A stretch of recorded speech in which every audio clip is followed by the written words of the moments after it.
भारत के इतिहास में आज एक सुनहरा दिन है। आज का दिन भारतीय इतिहास में 15 अगस्त 26 जनवरी की तरह लिखा जाएगा।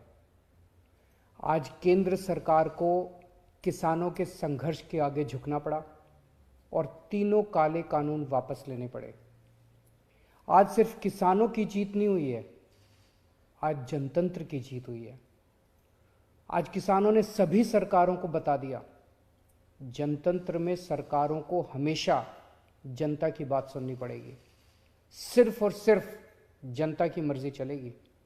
कोई भी पार्टी हो, कोई भी नेता हो, जनता के सामने आपका अहंकार नहीं चलेगा। ये एक ऐसा संघर्ष था जिसने पूरे देश को एक कर दिया।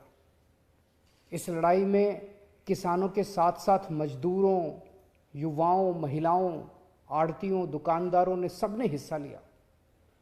पंजाब हो या यूपी, बंगाल हो या केरल, पूरा देश किसानों के साथ खड़ा था। देश विदेश में रहने वाले सभी भारतवासी एक हो गए और इन सब ने मिलकर आज इतिहास रचा है।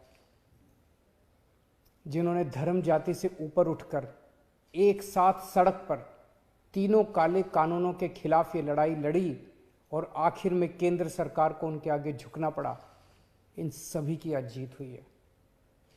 पूरी दुनिया के इतिहास में शायद ही इससे बड़ा या इससे लंबा कोई आंदोलन हुआ होगा।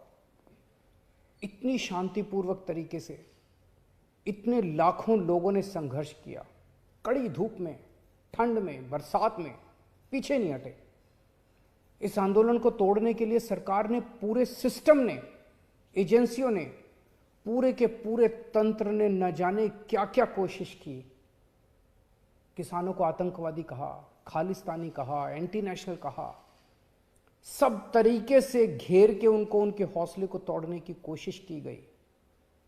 लेकिन किसानों के लिए भी आज़ादी की लड़ाई थी। आज़ादी के दीवानों की तरह किसानों ने भी कमर कस के ये लड़ाई लड़ी और जीते। किसानों के प्रबल साहस के सामने वाटर कैनन का पानी सूख गया, सरकार की लाठियां टूट गई, कीलें गल गई, लेकिन सरकार उनका आत्मविश्वास और जज्बा नहीं तोड़ पाई। आज एक बात का दुख है, बहुत दुख है, 700 से ज्यादा हमारे किसानों ने अपनी जान गंवा दी। इसकी जरूरत नहीं थी, इनकी जानें बचाई जा सकती थी अगर ये कानून पहले वापस ले लिए जाते। हमारे किसान भाइयों और बहनों को इतने महीने सड़क पर बैठकर ठंड में, बरसात में, धूप में तकलीफ उठाने की जरूरत नहीं होती। आज 700 से ज़्यादा किसानों की जान चली गई, 700 से ज़्यादा परिवार उजड़ गए। आखिर किस लिए? इन शहीदों को मेरा नमन है, इनके परिवार को भी मेरा कोटि कोटि प्रणाम है।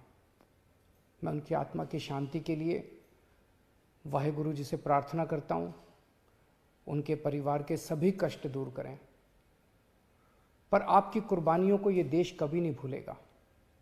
आज का दिन हमारे देश के बच्चों और नौजवानों के लिए एक सीख है कि अगर सही नीयत से, शांतिपूर्ण तरीके से संघर्ष करो, फिर चाहे मंजिल कितनी भी कठिन और दूर क्यों ना हो, सफलता मिलती ही है।